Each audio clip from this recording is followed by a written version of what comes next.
Very good evening to all my dear UGC NET students. मैं उम्मीद करता हूं कि आपकी तैयारी बहुत जोर शोर से चल रही होगी एंड आप प्रॉपरली कंसेप्ट क्लैरिटी के साथ तैयारी कर रहे होंगे। बिकॉज देखो, अगर कंसेप्चुअल क्लैरिटी लेके नहीं जाओगे ना तो एग्जाम क्वालिफाई करना बहुत ज्यादा मुश्किल हो जाएगा।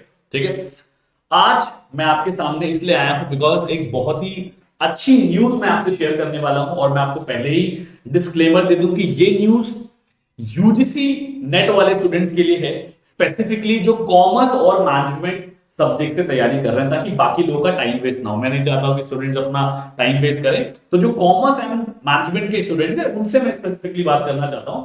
बट जो बात में करना चाहता हूं वो स्पेसिफिकली यूजीसी से रिलेटेड नहीं है। It is majorly related to a very good opportunity, a golden opportunity that has come up, जिसके बारे में बातचीत करेंगे। और कॉमर्स और मैनेजमेंट स्टूडेंट जो प्रिपेयर कर रहे हैं यूजीसी नेट के लिए, उनको इस अपॉर्चुनिटी का बेस्ट यूज जरूर लेना चाहिए। ठीक है, तो प्लीज वीडियो को एंड तक देख लेना। काम की न्यूज है, अप्लाई कर लोगे तो एक अच्छी अपॉर्चुनिटी का यूज कर पाओ।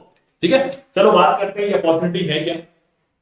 तो international financial services centre authority, जो कि एक रेगुलेटरी बॉडी है फॉर वेरियस फाइनेंशियल सर्विसेज और वेरियस फाइनेंशियल प्रोडक्ट्स जो भी मार्केट में इश्यू होते हैं, उसको रेगुलेट करने का काम करती है। तो उसने क्या किया, उसने अपने ग्रेड ए ऑफिसर, जो कि बहुत ही अच्छी पोजीशन मानी जाती है, ग्रेड ए ऑफिसर की पोस्ट के लिए वैकेंसी निकाली है, जिसके बारे में हम बातचीत करने वाले हैं। एंड इसकी खास बात क्या है, या फिर ये वीडियो मैं यूजीसी नेट के चैनल पे क्यों बना रहा हूं, क्योंकि उसकी एलिजिबिलिटी क्राइटेरिया में बहुत क्लियरली लिखा है कि जिन भी स्टूडेंट्स ने मास्टर्स इन कॉमर्स और masters in business administration, that means MBA कर रखा है specifically with the area of finance. MCom वालों के लिए रिक्वायरमेंट नहीं है, बट जो स्टूडेंट्स एमकॉम कर रहे हैं, एमबीए कर रहे हैं और एमबीए स्पेसिफिकली फाइनेंस में कर रहे हैं, उनके लिए स्पेसिफिकली लिखा हुआ है कि they can apply and they can make best use of it. ठीक है, ऑफ कोर्स एग्जाम होगा, पूरा एग्जाम का क्या पैटर्न रहेगा, क्या सब्जेक्ट्स रहेंगे, सब कुछ डिस्कस करेंगे।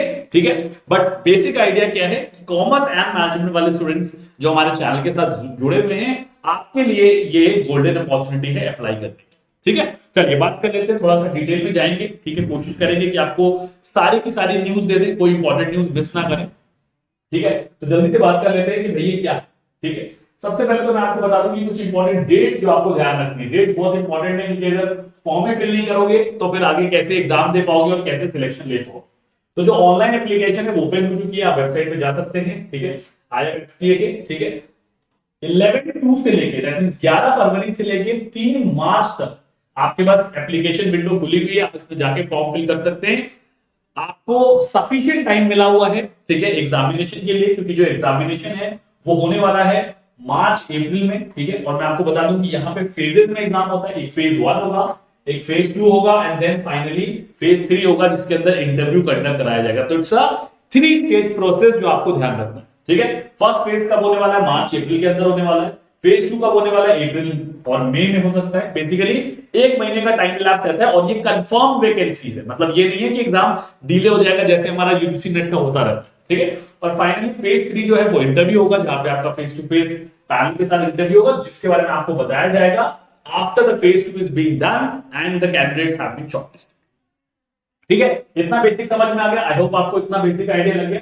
ठीक है, आगे चलते हैं कुछ और इंपॉर्टेंट चीजों के बारे में बात करें। ठीक है, मैं आपको वैकेंसीज दिखा दूं कैटेगरी वाइज और उसकी एलिजिबिलिटी बता दूं, बिकॉज ये दो सबसे इंपॉर्टेंट चीजें हैं जो आपको पता होनी चाहिए। ठीक है, अनरिजर्व कैटेगरी के लिए 10 सीटें हैं, ओबीसी के लिए 5 सीट्स है, एससी के लिए 3 है, एसटी के लिए 1 है, ईडब्ल्यूएस कैटेगरी में अगर आप बिलोंग करते हैं तो 8 सीटें हैं और टोटल जो है ये 20 वैकेंसी है। अब आप सोच रहे हो कि सर 20 वैकेंसी है, हमें फाइट क्यों करना है? आपको फाइट इसलिए करना है, आपको अप्लाई इसलिए करना है मेरे दोस्तों, क्योंकि मेजॉरिटी अगर आप एजुकेशनल क्वालिफिकेशन देखेंगे तो वो मेजरली उनका जो फोकस है वो कॉमर्स और मैनेजमेंट स्टूडेंट्स पे ज्यादा है, because financial services, financial product से डीलिंग होती है, जो आपका एक एक्सपर्ट एरिया है, आपका एक स्पेशलाइज्ड एरिया है। ठीक है, तो इसलिए आपको एडवांटेज रहेगा ओवर अदर कैंडिडेट जो भी आईटी सेक्टर से आ रहे हैं या किसी और सेक्टर से आ रहे हैं और अप्लाई कर रहे हैं। ठीक है, बिकॉज इसका सिलेबस जो है वो कॉमर्स और मैनेजमेंट वालों ने ही पढ़ रखा है, बाकी लोगों ने नहीं पढ़ रखा। ठीक है, तो कई बार हमें स्कूल में बताया जाता था ना कि कॉमर्स का बहुत स्कोप है, बहुत स्कोप है, और हमने अपनी 11-12 कंप्लीट कर ली, उसके बाद हमें रियलाइज होता था यार कहाँ स्कोप है, हम तो सिर्फ चार्टर्ड अकाउंटेंसी जानते हैं, कंपनी सेक्रेटरी जानते हैं और कुछ कोर्सेज जानते ही नहीं है। तो ये एक गोल्डन अपॉर्चुनिटी है जहां पे कॉमर्स वालों को, मैनेजमेंट वालों को फायदा दिया जा रहा है। ठीक है, तो एक बार एजुकेशनल क्वालिफिकेशन देख लेते हैं। Masters degree with specialisation, bachelor नहीं है, प्लीज ध्यान दीजिएगा, मास्टर्स डिग्री है with specialisation either in statistics, statistics में मास्टर्स कर रहे हैं, इकोनॉमिक्स में मास्टर्स कर रहे हैं, कॉमर्स में मास्टर्स कर रहे हैं, बिजनेस एडमिनिस्ट्रेशन मतलब एमबीए कर रहे हो but only in the finance, HR और मार्केटिंग वाले I am so sorry but ये आपके लिए नहीं है। एमबीए इन फाइनेंस अगर आपकी स्पेशलाइजेशन है तो आप इसमें अप्लाई कर सकते हैं, या फिर इकोनॉमेट्रिक्स में कर रहे हो, ठीक है। ये पहला है, और लगा हुआ है बीच में, bachelors degree in information technology, computer science, masters in computer application and information technology, मतलब बैचलर्स डिग्री हो या फिर मास्टर्स डिग्री हो इंफॉर्मेशन टेक्नोलॉजी या फिर कंप्यूटर साइंस में, तो भी आप अप्लाई कर सकते हैं। तीसरा, बैचलर्स डिग्री इन कॉमर्स। अब देखो ये पढ़ के खुश मत हो जाना कि सर देखो बैचलर्स डिग्री लिखा हुआ है, हमने तो बीकॉम ऑनर्स किया हुआ है, वो अप्लाई नहीं कर सकते। With chartered accountants, CFA, CS and ICWA, मतलब बैचलर डिग्री के साथ साथ अगर आपने ये चार में से कोई भी एक प्रोफेशनल कोर्स कंप्लीट किया हुआ है, ये मत कहना सर इनरोल कर लिया हमने तो हम सीए कर रहे हैं सर, आईपीसीसी लेवल पे है या फिर फाइनल में, that is not going to be counted. अगर आपने बैचलर डिग्री के साथ साथ ये कोर्सेज कंप्लीट कर लिए हैं, ठीक है, then certainly you can apply for this beautiful opportunity that has come. Last, bachelor degree in law, अगर आपके लॉ में बैचलर डिग्री है, ठीक है, तो भी आप अप्लाई कर सकते हैं। तो ये आपकी एजुकेशनल क्वालिफिकेशन की रिक्वायरमेंट हो गई। कोई डाउट हो तो प्लीज कमेंट सेक्शन में पूछ लेना, बट मोटा मोटा ब्रॉडली इस एजुकेशनल क्वालिफिकेशन की लिस्ट से यही लग रहा है कि मेजर फोकस उनका कॉमर्स और एमबीए वालों पे होने वाला है, जिनकी रिक्वायरमेंट फाइनेंस या फिर इकोनॉमिक्स एरिया से है, ठीक है, तो आपको जरूर अप्लाई करना चाहिए, ठीक है। आगे बढ़ते हैं, थोड़ा सा कुछ और इंपॉर्टेंट चीजों के बारे में बात कर लेते हैं, which are very very important and very very crucial, ठीक है। अब देखो ये मेरे यूजीसी नेट स्टूडेंट्स को पहले से ही पता है कि उनकी यूनिवर्सिटी और इंस्टीट्यूशंस को लेके कई बार उनको सर्टिफिकेट्स नहीं दिए गए हैं, एग्जाम हो जाता है, एग्जाम क्वालिफाई हो जाता है, उसके बाद उनके इस सर्टिफिकेट्स को विदहेल्ड कर दिया जाता है, ठीक है। तो यहां पे क्लियरली डिस्क्लेमर लिखा हुआ है, a postgraduate diploma in any discipline will be accepted as educational requirement provided the same is recognized as equivalent to master's degree, as equivalent to a master's degree in that discipline by government of India। वो कई बार होता है ना कि आप post graduate diploma in management कर लेते हो, पीजीडीएम कर लेते हो, ठीक है, बट उसको मान्यता नहीं मिली होती इन टर्म्स ऑफ मास्टर्स, मतलब आपने वो डिग्री हासिल कर ली है लेकिन प्रॉब्ली आपका जो इंस्टीट्यूट है वो रजिस्टर्ड नहीं है यूजीसी के अंदर या फिर ऑल इंडिया यूनिवर्सिटी एआईयू, इसके बारे में हमने पहले भी बात करी है। अगर ये रजिस्टर्ड नहीं है यूजीसी या फिर ऑल इंडिया यूनिवर्सिटी के अंदर तो आपको इसका बेनिफिट नहीं मिलेगा एंड आप अप्लाई नहीं कर पाओगे। तो अगर आपने पीजीडीएम किया है तो आपको प्रूफ करना होगा that it is equivalent to the masters. अगर वो मास्टर्स के इक्विवेलेंट है तब आप अप्लाई कर सकते हैं, तब कोई चिंता का विषय नहीं है, अदरवाइज आप अप्लाई नहीं करेंगे, ठीक है। अब बात कर लेते हैं एज लिमिट की, very very important. Age limit तो भाई देखो इंपॉर्टेंट है, ठीक है। अब जो एज लिमिट है वो हमें देखनी है कब, एज ऑन 1 फरवरी 2023, 1 फरवरी 2023 को अगर आपकी एज 30 वर्ष से ज्यादा है, 30 साल से ज्यादा है, मतलब आप 31 के हो, ठीक है, 29 के हो या 30 के होने वाले हो कोई फर्क नहीं पड़ता, बट अगर 30 साल एक्सीड कर गई है, ठीक है, 31 के हो गए हो, you have exceeded the age of 30 years, then in that case you certainly can not apply, ठीक है। और कुछ इंपॉर्टेंट चीजें पढ़ लेते हैं, इसमें कुछ रिलैक्सेशन भी है। 5 साल का रिलैक्सेशन है उन कैंडिडेट्स के लिए जो एससी एसटी स्ट्रीम को बिलोंग करते हैं, that means scheduled caste scheduled tribe को बिलोंग करते हैं। उनकी एज लिमिट क्या हो जाएगी, it will become 35 up to maximum 3 years, 3 साल का मिलेगा अगर आप बिलोंग करते हैं अदर बैकवर्ड क्लास से, ओबीसी से बिलोंग करते हैं, ठीक है। अब देखो यहाँ पे एक इंपॉर्टेंट बात क्या है जो कई बार स्टूडेंट मिस कर देते हैं, बिकॉज पूरा नोटिफिकेशन पढ़ने का टाइम किसके पास। जब हम ओबीसी अदर बैकवर्ड क्लासेस के बारे में बात कर रहे हैं तो यहाँ पे बहुत क्लियरली लिखा हुआ है, only those candidates belonging to non-creamy layer are eligible to apply under OBC category। अगर आप क्रीमी लेयर को बिलोंग करते हैं तो आप कहां अप्लाई करेंगे, अनरिजर्व। अब ये सरकार ने क्यों किया, ये नोटिफिकेशन में क्यों लिखा हुआ है, let's not discuss that. Important part क्या है कि अगर आप नॉन क्रीमी लेयर में हैं तो आप ओबीसी कैटेगरी में अप्लाई करेंगे, अगर आप क्रीमी लेयर को बिलोंग करते हैं तो आप कहां अप्लाई करेंगे, जनरल या फिर अनरिजर्व कैटेगरी के अंदर, ठीक है। रिलैक्सेशन आपको दे दिया गया है 5 साल 3 साल एज द केस, ठीक है।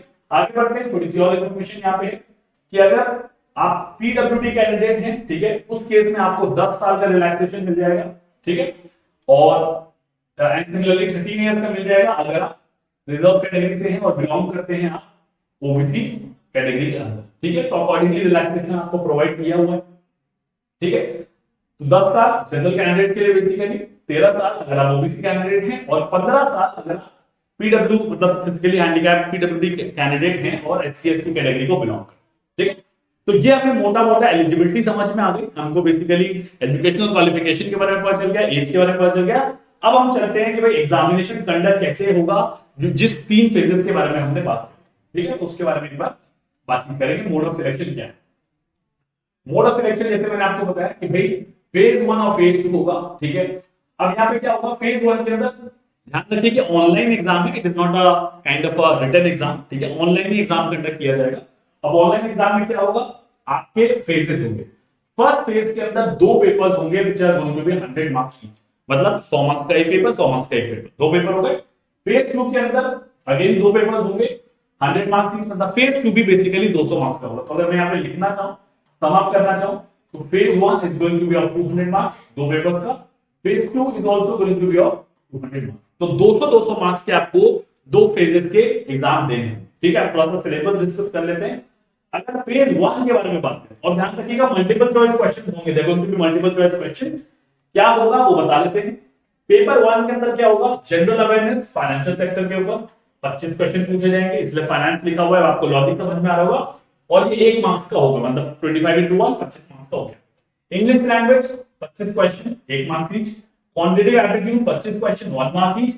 Reasoning question 25 marks 1 marks each, 25 question 1 marks each, मतलब 100 मार्क्स का आपका मैक्सिमम मार्क्स हो गए, 100 मार्क्स का एग्जाम होगा। 1 घंटे का समय आपको दिया जाएगा और कट ऑफ जो होगी वो 30% होगी, मतलब कम से कम 100 में से आपको 30 मार्क्स हासिल करने। अगर आप 30 मार्क्स नहीं स्कोर करेंगे, you will not be able to qualify the paper 1 in terms of the cut of.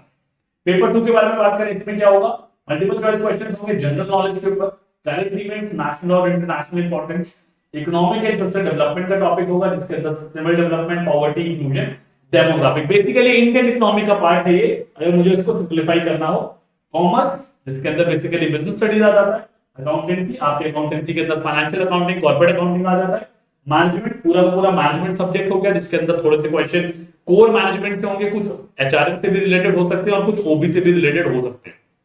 ठीक है, डिटेल में सिलेबस नहीं गिवन है। फाइनेंस जिसके अंदर फाइनेंशियल मैनेजमेंट आ गया, फाइनेंस के टॉपिक्स आ गए, और कॉस्टिंग। ठीक है, ये कुछ इंपॉर्टेंट सब्जेक्ट्स हैं। कॉस्टिंग के साथ एक आध सब्जेक्ट और भी है, उसको भी देख लेते हैं। कॉस्टिंग के साथ क्या है, economy, global economy, 5 year plan, central government initiative scheme in the financial sector. सरकार ने कुछ इनिशिएटिव लिए हो फाइनेंशियल सेक्टर से रिलेटेड, वो भी यहाँ पे पूछे जाएंगे। 50 क्वेश्चन होंगे और 2 मार्क्स ईच। अब मुझे पता है कि आप में से बहुत सारे लोग इसको देख के सोच रहे होंगे, सर 50 क्वेश्चन हैं, हम इसे कैसे कवर अप कर पाएंगे। ठीक है, या फिर सर 50 क्वेश्चन के हिसाब से सिलेबस बहुत बड़ा है। बट अगर आप थोड़ा सा भी सोचो, और क्योंकि मैं अपने यूजीसी नेट कैंडिडेट से बात कर रहा हूँ, स्पेसिफिकली कॉमर्स और मैनेजमेंट स्टूडेंट्स के साथ, आप यूजीसी नेट एग्जाम की ऑलरेडी तैयारी कर रहे हो। अगर मैं थोड़ा सा इंडियन इकोनॉमी को छोड़ दूं, ठीक है, तो मोटा मोटा कॉस्टिंग हो, अकाउंटेंसी हो, कॉमर्स हो, बिजनेस स्टडीज हो, मैनेजमेंट हो, ये सारे के सारे सब्जेक्ट्स आपने ऑलरेडी कवर किए हुए हैं, also in the same format as that of MCQ. आपने एमसीक्यू में ही तैयारी करी है, एमसीक्यू फॉर्मेट पे ही आप प्रैक्टिस कर रहे हो, तो आपको ज्यादा प्रॉब्लम नहीं आती। ऑफ कोर्स जो थोड़े से नए टॉपिक हैं वो आपको पढ़ने पड़ेंगे, इतनी मेहनत तो देखो करनी पड़ेगी। ठीक है, सिमिलरली फेज 1 में भी कोई प्रॉब्लम नहीं है, फेज 1 के पेपर 1 के अंदर, क्योंकि उसके अंदर भी general knowledge, quantitative aptitude, English और रीजनिंग है, जो आप अपने पेपर 1 के अंदर ऑलरेडी तैयार कर रहे हैं। ठीक है, तो आपको कुछ एडिशनली मेहनत नहीं करनी है, आपको बस थोड़ा सा प्रैक्टिस ज्यादा करना पड़ेगा। ठीक है, अब मैंने आपको बता दिया 100 मार्क्स का पेपर होगा, 100 मार्क्स पेपर, 60 मिनट आपको दिए जाएंगे और यहाँ पे कट ऑफ 40% होगी। ठीक है, इसका मतलब कम से कम 40 मार्क्स आपको लाने ही लाने हैं 100 मार्क्स में से। इसका मतलब 20 क्वेश्चन हमें सही है। ठीक है, तो 30% कट ऑफ होगी पेपर 1 की और 40% कट ऑफ होगी पेपर 2। अब मैं यहाँ है ना आपको एक जबरदस्त चीज बताता हूं, जो आपके लिए बहुत बड़ी खुशखबरी है, जो मुझे लगता है। एग्रीगेट कट ऑफ 40% है। अभी क्या होता है यूजीसी नेट वाले स्टूडेंट्स की, जब आप एग्जाम दे देते हो तो आपको पता नहीं होता है कि कट ऑफ कितनी जाएगी। कई बार क्या होता है, हम सोच के बैठे होते हैं कि यार 60% पे मेरा नेट निकल जाएगा, 65% पे मेरा जेआरएफ निकल जाएगा। कट ऑफ कई बार 66 चली जाती है, आपका जेआरएफ रह जाता है। कई बार नेट की कट ऑफ 61 62 हो जाती है, आपका नेट नहीं क्वालिफाई हो पाता। यहां पे आपको एक गोल्डन अपॉर्चुनिटी क्यों है, क्योंकि आपको पहले से ही पता है कि अगर मैं फेज 1 के बारे में बात करूं, भाई पहले तो फेज 1 इंपॉर्टेंट है ना, तब फेज 2 आएगा। अगर मैं फेज 1 के बारे में बात करूं तो फेज 1 में आपको पहले ही पता है कि अगर आप एग्रीगेट में 40% स्कोर कर लेते हो, इसका मतलब क्या है, 200 में से अगर आप 80 मार्क्स एग्रीगेट में स्कोर कर लेते हो तो आप फेज 1 क्वालिफाई कर जाओगे। 80 मार्क्स स्कोर कर लोगे तो आप फेज 1 क्वालिफाई कर जाओगे। Of course sectional cut off जो है दैट मींस जो पेपर 1 की 30% की कट ऑफ है ये आपको ऑफ कोर्स अचीव करनी है, ठीक है। 40% पेपर 2 में लेके आने हैं मिनिमम, जो कि बहुत मुश्किल नहीं है। तो अगर आप इसके बाद सिर्फ 40% एग्रीगेट लेके आ जाते हो, ठीक है, बिकॉज अगर आप इसको टोटल करो तो 70 ही होंगे, तो इसका मतलब अगर एग्रीगेट में आप 80 मार्क्स लेके आ जाते हो, you have qualified your phase 1। सोचो कितनी खुशी की बात है, कितनी जबरदस्त बात है ये कि आपको पहले से पता है। तो इसका मतलब क्या है, अगर लेट्स से आपको लगता है कि पेपर 1 वीक है तो उसमें सिर्फ इतनी मेहनत करिए कि आप 30-40% मार्क्स लें या 35 नंबर लेके आ जाएं, और पेपर 2 में खींच दीजिए, पेपर 2 में जोर लगा के ज्यादा मार्क्स स्कोर कर लीजिए ताकि एग्रीगेट 80 मार्क्स से क्रॉस हो जाए, और ये मुश्किल काम बिल्कुल भी नहीं है, ठीक है। तो एक छोटी सी चीज है जो आप कर सकते हो, ठीक है। अब इंपॉर्टेंट चीज मैं बता दूं क्योंकि आप यूजीसी नेट वाले स्टूडेंट हो, इसलिए कई बार आपको नहीं पता होता। यूजीसी नेट में ऑफ कोर्स नेगेटिव मार्किंग नहीं है, बट यहां पे होगी, there shall be negative marking, जो कि 1/4 होगी। इसका मतलब अगर 1 मार्क का क्वेश्चन है तो उसमें से 0.25 कट जाएंगे, अगर 2 मार्क का क्वेश्चन है तो वहां पे 0.5 कट जाएंगे। 25% मार्क्स आपके कट जाएंगे अगर आपका आंसर गलत हो जाता है, ठीक है। कट ऑफ मैंने आपको ऑलरेडी बता दी, 30% जो होगी वो पेपर 1 की होगी, पेपर 2 की जो होगी that is going to be 40%, and aggregate जो होगी that is again going to be 40%, ठीक है। अब आ जाते हैं आगे बात कर लेते हैं कि भाई फेज 1 में जो मार्क्स आएंगे वो सिलेक्शन के लिए नहीं यूज होंगे, वो सिर्फ क्वालिफाइंग है। फेज 2 में जो आप मार्क्स स्कोर करोगे उसके बेसिस पे आपका फाइनल मेरिट डिसाइड होगा, फाइनल सिलेक्शन होगा। फेज 1 एक तरीके से एक प्रॉपर क्वालिफाइंग एग्जाम है ताकि आप सेकंड लेवल पे पहुंचे, ठीक है। अब हम चलते हैं फेज 2 के बारे में बात करते हैं। Let's talk about phase 2। Phase 2 बहुत इंपॉर्टेंट है और मेरा टारगेट है कि मैं आपको सारी इंफॉर्मेशन दूं। तो अगर मैं फेज 2 के बारे में बात करूं, फेज 2 के अंदर भी 2 पेपर्स कंडक्ट किए जाएंगे, ठीक है। They are going to be of 100 marks. Syllabus क्या है वो एक बार देख लेते हैं। पेपर 1 में प्रेसिज राइटिंग होगी, एस्से राइटिंग होगी और कॉम्प्रिहेंशन होगा, रीडिंग कॉम्प्रिहेंशन जिसे कहते हैं। बेसिकली डिस्क्रिप्टिव हो गया, this can not be objective, तो ये डिस्क्रिप्टिव पेपर हो गया बेसिकली, लिखा हुआ है यहां पे देखिए, ठीक है। और ये 100 मार्क्स का हो जाएगा, कट ऑफ 30% हो जाएगी, मिनिमम मतलब 30 मार्क्स लाने होंगे, और वेटेज फाइनल मेरिट बनाने के लिए इसको 1/3 का वेटेज दिया जाएगा, that is going to be the weight, ठीक है। अब बात कर लेते हैं पेपर 2 की। इसके अंदर मल्टीपल चॉइस क्वेश्चन होंगे और उसके अंदर सब्जेक्ट्स कैसे रहेंगे। देखो यार, यहां तक अगर पहुंच गए हो ना ऑलरेडी, अगर आप फेज 2 पर पहुंच चुके हो तो देखो थोड़ी तो मेहनत एडिशनली करनी पड़ेगी, you can not escape that, ठीक है। आप उसको छोड़ के आगे रिवर्स, ठीक है। तो यहां पे क्या होगा, ये यूनियन बजट जो भी आया है, economic survey, banking, capital market, insurance, pension funds, billion gift city, ठीक है, आईआरएस, छोटे छोटे टॉपिक, बहुत छोटे छोटे टॉपिक्स हैं, these are not very big topics, और ये फेज 2 के लिए है। इसका मतलब क्या है कि अगर आपका फेज 1 निकल जाता है तो फेज 1 और फेज 2 के बीच में अप्रोक्सीमेटली 1 महीने का गैप रहेगा ही रहेगा, ठीक है। 1 महीने का गैप रहेगा ही रहेगा बिटवीन द एग्जामिनेशन, जहां पे अगर आपने 1 हफ्ते भी डेडिकेटेडली दे दिया तो आप ये सारे नए टॉपिक्स कवर कर सकते हो, और जो पुराने टॉपिक्स हैं, जैसे कि अगर मैं बात करूं कि इसके अंदर जो टॉपिक्स हैं, जैसे कि बैंकिंग, कैपिटल मार्केट का टॉपिक हो गया, जो आपके फाइनेंस का भी पार्ट है, वो टॉपिक्स आपको सिर्फ रिवाइज करने होंगे, ज्यादा टाइम नहीं लगाना पड़ेगा, ठीक है। तो ये चीज आप ध्यान रख सकते हो। 60-60 मिनट का आपका एग्जाम होगा। पेपर 2 के अंदर 40% कट ऑफ होगी और इसके अंदर जो वेटेज दिया जाएगा that is going to be of 2, ठीक है। तो ये एक बेसिक फंडा है। मिनिमम मैं आपको बता दूं, ये मत सोच के चलना कि ये भी क्वालिफाइंग है। मिनिमम क्वालिफाई करने के लिए 30% पेपर 1 में लाने हैं, 40% पेपर 2 में लाने हैं, और एग्रीगेट में भी 40% बनाना है, ठीक है। 40% जिन जिन लोगों के बनेंगे, प्लीज इस बात को ध्यान से सुन लो वरना भूल जाओगे। 40% जिन जिन लोगों के बन जाएंगे, ठीक है, उसमें से मेरिट डिसाइड होगी, उस पर एक मेरिट क्रिएट की जाएगी और कैंडिडेट्स को इंटरव्यू के लिए बुलाया जाएगा। और मैं आपको बता दूं कि कैंडिडेट्स कितने बुलाए जाएंगे ये भी मैं आपको बता देता हूं ताकि आपको कॉन्फिडेंस रहे, ठीक है। Approximately 3 times number of vacancy, मतलब 20 हमारी वैकेंसी थी, तो अप्रोक्सीमेटली फेज 2 के अंदर जो टॉप 60 कैंडिडेट्स होंगे, फेज 2 जो आपका एग्जाम होगा जिसके बारे में मैंने आपको बताया, इसमें जो टॉप 60 कैंडिडेट होंगे अप्रोक्सीमेटली, उनको बुलाया जाएगा for the interview purpose after your phase 2 exam. तो टोटल 60 लोग ऐसे हैं जो इंटरव्यू लेवल तक अप्रोक्सीमेटली पहुंचे। तो ये कट ऑफ जो है ये मिनिमम कट ऑफ, ध्यान रखना फेज 1 के अंदर क्वालिफाइंग कट ऑफ है, ठीक है। तो अगर आपने एग्रीगेट में 40% स्कोर कर लिया तो आप क्वालिफाई कर जाओगे। यहां पे इतना बेयर मिनिमम तो आपको स्कोर करना ही है। इसके बाद मेरिट बनाई जाएगी जिसके बेसिस पे आपको फाइनली इंटरव्यू के लिए बुलाया, ठीक है। आई होप यहां तक क्लैरिटी आ गई, ठीक है। अब यहाँ पे मैं आपको बता दूं, जो फेज 2 होगा उसका वेटेज होगा that is going to be 45%, मतलब 200 मार्क्स जो आएंगे आपके, उसमें आप जितना ज्यादा स्कोर कर लोगे उतना आपको बेनिफिट है। क्यों? क्योंकि 85% उस मार्क्स को दिए जाएंगे फाइनल मेरिट बनाने के लिए और 15% वेटेज दिया जाएगा इंटरव्यू के, ठीक है। तो आखिर में फेज 2 के मार्क्स को प्लस इंटरव्यू को मार्क्स को दोनों को क्लब कर दिया जाएगा इस वेटेज के अकॉर्डिंग, एंड फाइनली मेरिट बनाई जाएगी जिसके अंदर से कैंडिडेट्स सिलेक्ट होंगे। दैट मींस 20 वैकेंसीज जो है उनको फिल किया जाएगा, ठीक है। तो ये कुछ इंपॉर्टेंट चीजें थी जो मैं आपको बताना चाह रहा था, ठीक है। अब सबसे इंपॉर्टेंट चीज, आप क्योंकि भाई देखो सैलरी तो इंपॉर्टेंट है, हम लोग काम किस लिए करते हैं ताकि एक अच्छी सैलरी ड्रॉ कर सकें, ठीक है, कंफर्टेबल और स्टैंडर्ड ऑफ लिविंग मेंटेन कर सकें। तो मैं आपको बता दूं कि यहाँ पे अप्रोक्सीमेटली जो सैलरी रहने वाली that is going to be 1,43,000 per month, that is a gross salary, मतलब उसके अंदर बेनिफिट्स इंक्लूडेड है, अलाउंसेस इंक्लूडेड है, अप्रोक्सीमेटली ये सैलरी हो जाएगी। और इसके बाद कुछ और कंसेशंस भी मिलते हैं जो सैलरी के अंदर इंक्लूडेड होते हैं। For example leave fair concession हो गया, मेडिकल एक्सपेंसेस हो गया, क्योंकि गवर्नमेंट बॉडी है, ध्यान रखिए गवर्नमेंट बॉडी में जो अलाउंसेस और बेनिफिट्स मिलते हैं वो थोड़े से ज्यादा होते हैं। तो this is going to be your approximately salary, जो कि मुझे लगता है बहुत ही अच्छी, बहुत ही हैंडसम सैलरी है। तो यूजीसी नेट स्टूडेंट्स आपको आंख बंद करके अप्लाई करना चाहिए अगर आप कॉमर्स दैट मींस एमकॉम कर रहे हैं, ठीक है, एमकॉम फील्ड को बिलोंग करते हैं, या फिर आप एमबीए कर रहे हैं विद स्पेशलाइजेशन इन, ठीक है। तो मैंने आपको सैलरी भी बता दी, ठीक है। अब एक छोटी सी चीज मैं आपको और बता देता हूं, ठीक है, ताकि आपको आइडिया रहे कि आपको फॉर्म फिल करने के लिए क्या चार्जेस देने। तो अगर आप अनरिजर्व, ओबीसी और ईडब्ल्यूएस कैटेगरी को बिलोंग करते हैं तो आपको 1000 रुपए देंगे, और अगर आप एससी को बिलोंग करते हैं तो आपको 100 रुपए देंगे। तो आप आईएफसीए की वेबसाइट पे जा सकते हैं और वहां पे जाके आप फॉर्म को फिल कर सकते हैं, ठीक है।